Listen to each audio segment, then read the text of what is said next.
Hello guys, karibuni na hii ni movie nyingine ambayo ni mpya kabisa. Kutana na Sandra ambaye anafanya kazi katika saluni moja. Sandra ni mvivu, hapendi kuamka mapema. Pembeni yupo rafiki yake. Huyu rafiki yake yeye ni house girl.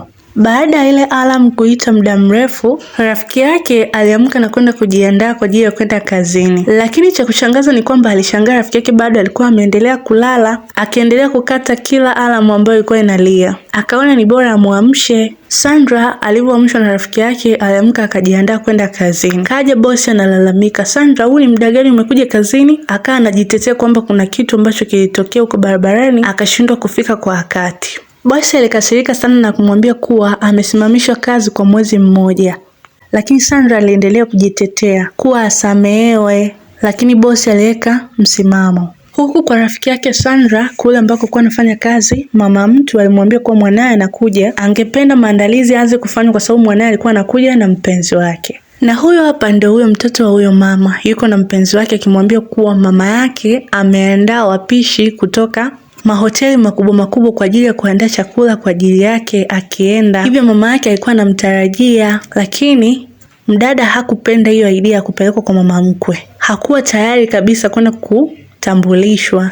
Baadaye Sandra na rafiki yake wanakutana. Na rafiki yake anamwambia, "Umezidi uvivu sana, na kama angekuwa yeye ndio huyo bosi wake angeshamfukuza siku nyingi. Hivyo awe anaamka mapema."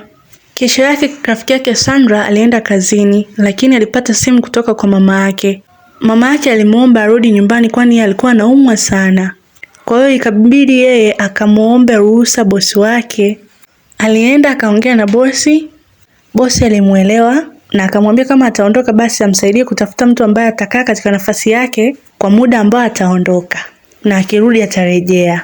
Sasa aliona hiyo nafasi inaweza ikashikwa na Sandra. Kwenda kumwambia Sandra amsaidie. Sandra alimwambia kuwa, "Kwa hiyo katika kazi zote rafiki yangu, ukaniona kwamba mimi naweza kwenda kufanya kazi ya kimaskini." Yeye alijua kabisa kuwa house girl ni sana kuwa maskini. Akambembeleza pale akamwambia, "Ni mwezi mmoja tu. Kwa kipindi ambacho umesimamishwa, unaweza ukawa umenisaidia mimi. Alafu nikirudi utarudi kazini kwako maana mwezi utakuwa umeisha." Basi alifanikiwa kumshawishi, lakini Sandra alikuwa hapendi kabisa. Basi ilibidi Sandra apelekwe katika hiyo nyumba. Mama alikuwa na wasiwasi kama Sandra ataweza kuzibeba hizo kazi kama rafiki yake ambavyo alikuwa anazibeba.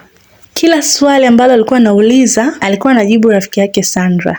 Lakini mwisho alisema aoneshewe chumba ili aweze kuanza kazi kesho yake. Usikose muendelezo. Guys, kama hii ni mara yako ya kwanza kufika hapa YouTube kwenye channel yangu, usisahau kubonyeza hicho kengele hapo, usubscribe ili wa kwanza kuona kila ambavyo na posti movies. Hadi wakati mwingine, bye bye.